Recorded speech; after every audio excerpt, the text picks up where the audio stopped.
go. Right.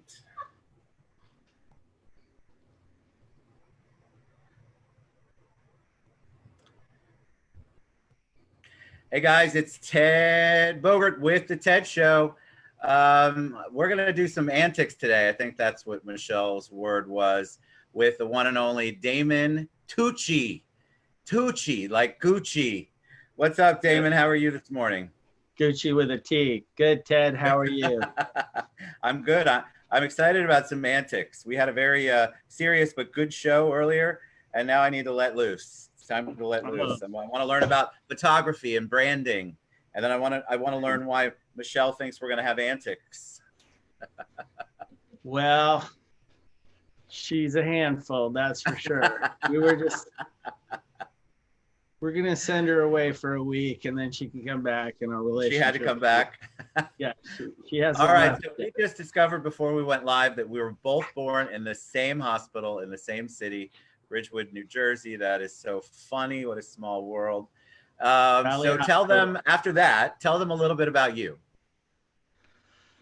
All right, Ted. So I'm a wedding and event photographer here in Orlando, Florida. I've been lucky enough to, I've written 3 books on wedding photography, and I've been lucky enough to travel around the world teaching photography as well. In fact, I was in China 10 years ago teaching for about 2 weeks in Beijing and Shanghai. And so I can understand why this is maybe happening, since I have been there before. But the people were beautiful. But it is a communist country, and when they point a machine gun in your face and say "boo," which means no in China, you better do what you put your camera down and listen to what they're saying. Michelle didn't tell me you could read and write, so that's good. So you wrote 3 books on photography. 3. There's one right back here. Nice. I like the library scene. Is that a guitar back there too? That is a Stratocaster, my friend. Fender Stratocaster. Okay. You'll have to explain that. American made. American made. All right, but how did you get into photography? Did you always have the bug for it, so to speak? Like, no. So my dad is an attorney, and he thought he had a dark room growing up in the house. And my grandmother was actually a really strong amateur photography. And you got to remember, photography is not that old of a science. In its modern day form, it's probably 80, 100 years. Before that, there was the Wild West colloidal transfers. But anyway, my grandmother was a shutterbug. My dad also liked it. I was into fishing and hunting, and then I went to Florida State and took an accounting class, and then I took a filmmaking class, and I decided then I was not going to ever be an accountant, and that's when I gravitated into this. And then what did you initially start with? Was it outside photography, or does the photography class give you kind of a sense of what you want to do and what you don't want to do? Well, like everybody, I grew up in Ocala, and I was really lucky to grow up with some really cool people. So there's a gentleman named Glenn Lau, who is like the Elvis of outdoor television. And he happened to be a client and friend of my dad's. And he's famous for these largemouth bass films. And he had this ranch, and I'd go basically work for free all through high school and some of college. And I learned a tremendous amount from him. And yes, initially, like everybody, you start out with landscapes and flowers and all that stuff. But after Florida, I graduated Florida State in 1987, and it was another financial crisis similar to this. Yeah. I did an externship in Burdines, Miami. That was a Burdines. I miss Burdines. What a great Burdines. We're old, Ted. But so I did an externship there for $5 an hour. The state of Florida paid $4 of that, or one of them, Burdines or Florida, paid $4, and the other one paid $1. And it was a really, really cool thing. And after that, I was lucky enough to get a job as a photographer at Disney, and that was like 1989. I did that. A photographer at Disney? Yeah, I was there was 3 wedding photographers at the pavilion before the pavilion opened. First, I was a commercial photographer for a year, and then I was the lowest guy on the totem pole, and weddings in 1990 weren't anywhere as cool as they are now. You might remember the famous shot of the couple's head looking superimposed, looking over their ceremony, or their heads in a Yes. champagne flute. That was the cutting edge work of the day. So anyway, I was banished to the wedding department because I was the lowest guy on the totem pole, and they were like, you can go back to cooking burgers, or you can be a wedding photographer. And I was like, okay, I'll be a wedding photographer. Now, luckily for me, weddings became cool about 4 or 5 years later. Were awesome. And then Let me ask you. Go ahead. After 10 years, my daughter was born in 2000, and I left Disney, started my own business, and I was like the number 5 wedding photographer in Orlando.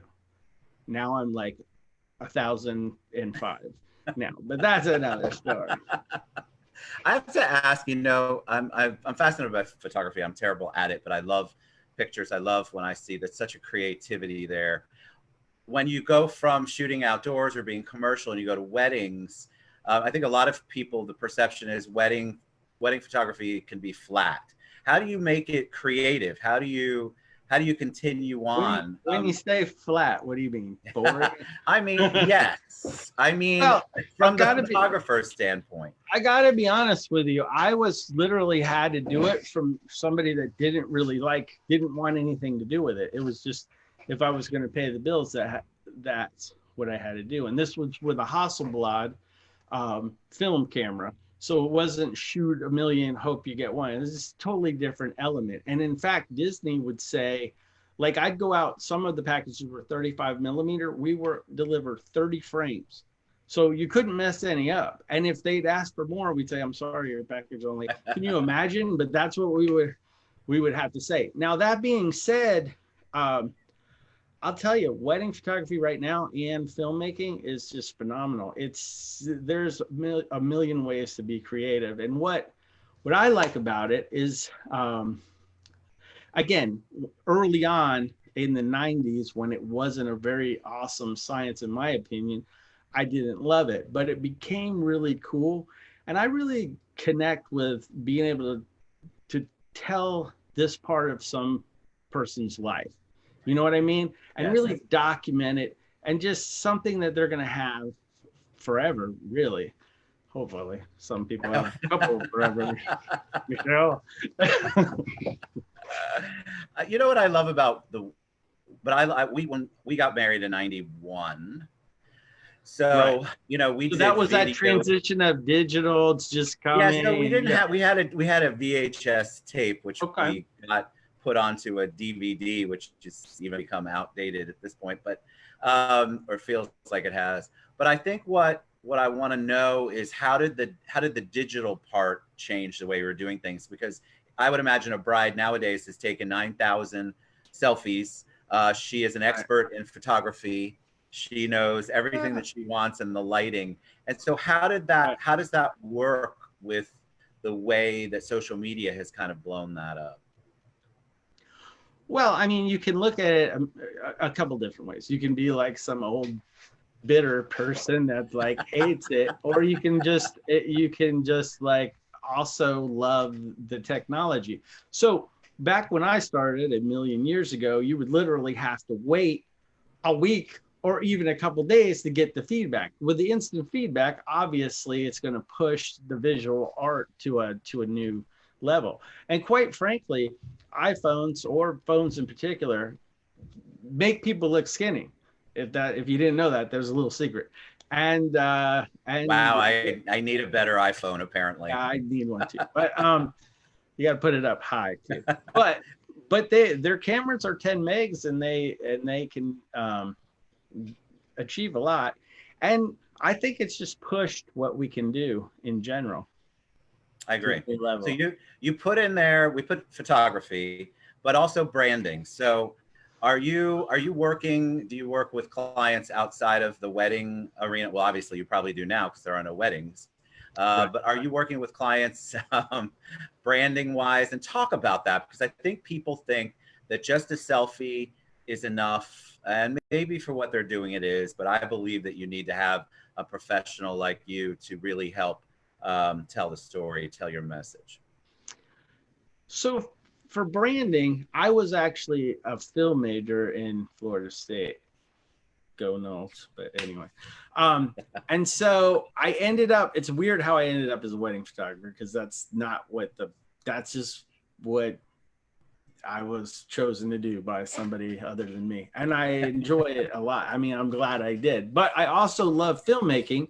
And now with all the technology that we're talking about, I have I have the drone, I have the gimbal, it's right over there. I've got a little mini production company. I know enough to be dangerous, but I love doing. I don't ever see myself wanting to do wedding films, and I can only do one thing at a time anyway. But I love, especially for other vendors in our industry, going in and doing these little 45-second to 3-minute pieces. It takes like an hour, 90 minutes. I go in and get the gist of what they want to say, and I usually edit it in like 24 to 48 hours. And then it's neat to get that. It's just a clean thing to get that message out there. And that's what I've been doing for branding. I've done it for Michelle for like a cribs type walkthrough. She also does as a realtor, as I'm sure you know. And so I've done those kind of tours. And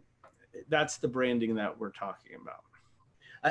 I think people, that's a buzzword that people throw around a lot, but a lot of people don't know how to really do it. I mean, putting up one photo on social media isn't necessarily the best branding that you can do. But I also think that people don't realize how much work goes into it when you hire a professional like you. I'm blessed enough to have a team that helps me with editing and things like that. And that's a lot of hours.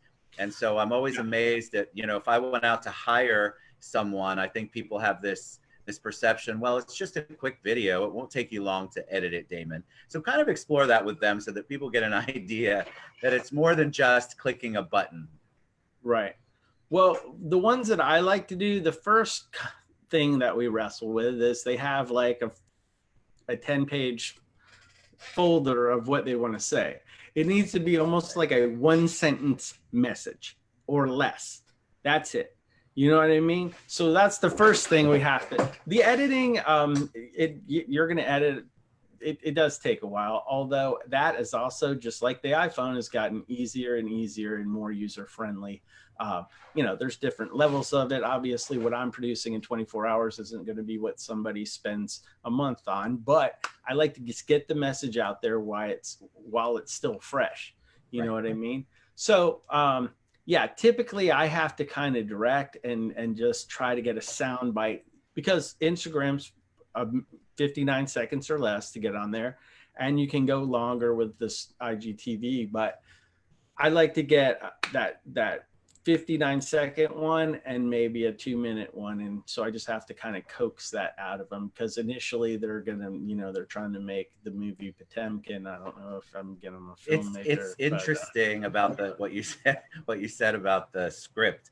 I've had people come and they want me to do like a promo for something coming up, and they give me something to read, and it's so long, even a page is too long. Yeah. And I look at them and I go, okay, I don't have a teleprompter in front of me. I can't do that. So I can't memorize that. And honestly, it's going to sound canned. So I look at the notes and then I do what I can, but a lot of people don't know how to do that. So of course they're coming to you with, okay, I'm going to basically read this, Damon, while you film me, make it look pretty.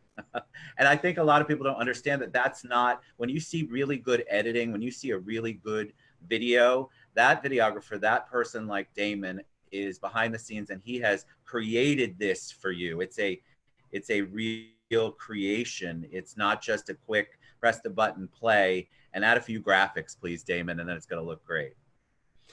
Yeah, you have to get their genuine self out there. So you have to coax that out of there, and then you need a short, sweet message. I mean, we don't have to reinvent the wheel with advertising. You know, just look at McDonald's, Coca-Cola.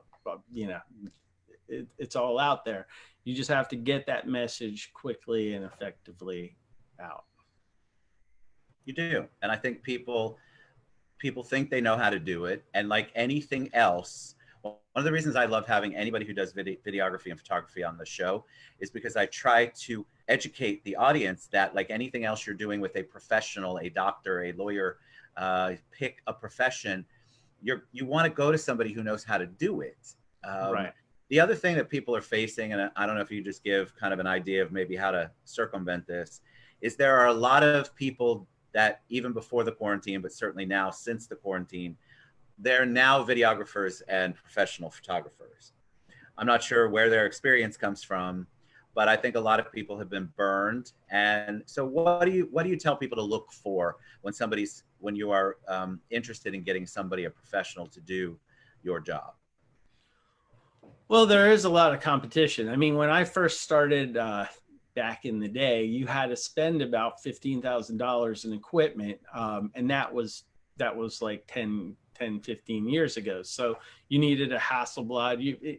It was a much larger like expenditure. You didn't just need a DSLR and a computer and you're off to the races.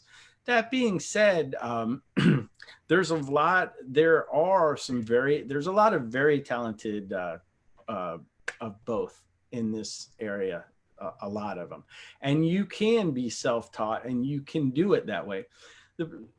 The problem occurs when so again, I grew up working at Disney back in the heyday of Disney, where all the growth was happening, and that's where I learned my client service values.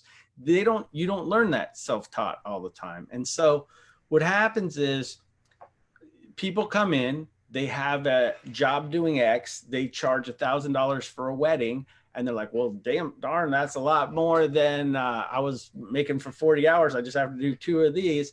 But then when they start doing everything right, sales tax, different licensings, whatever, then they get overwhelmed. They take on a lot of work and they take a lot of the pie away. And then 2 years later, they get burned out and they've absconded with their money. I mean, that happens all too often, you know. Right.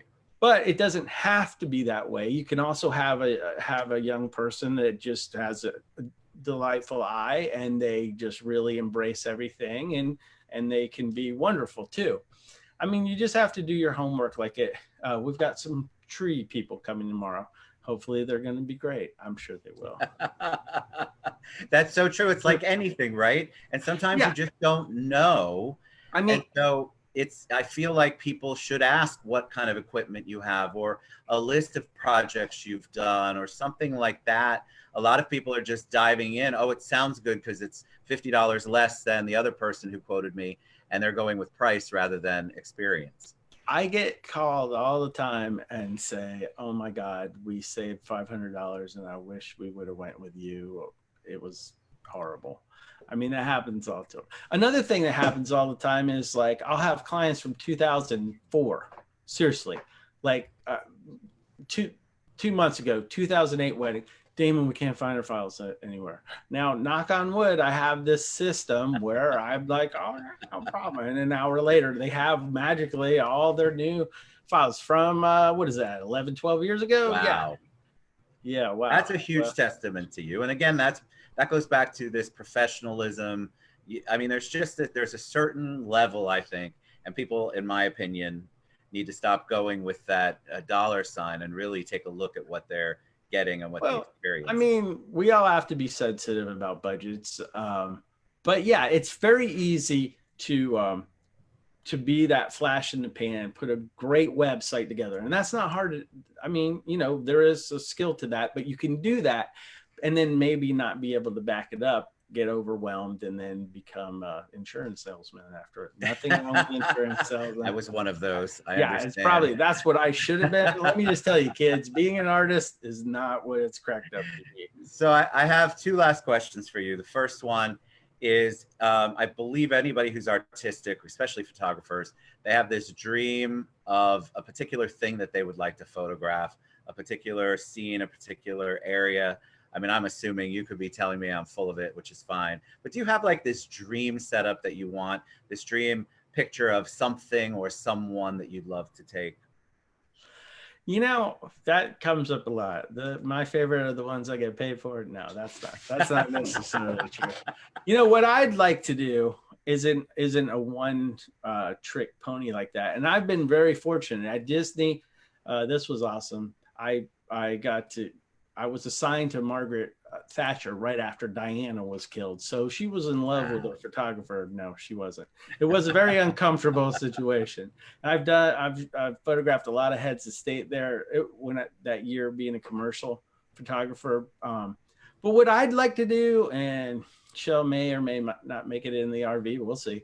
I'd like to get an RV, spend about 6 months of the year, and just document every national park, kind of do that van life, both stills and films. That's a dream that I have. That's really cool.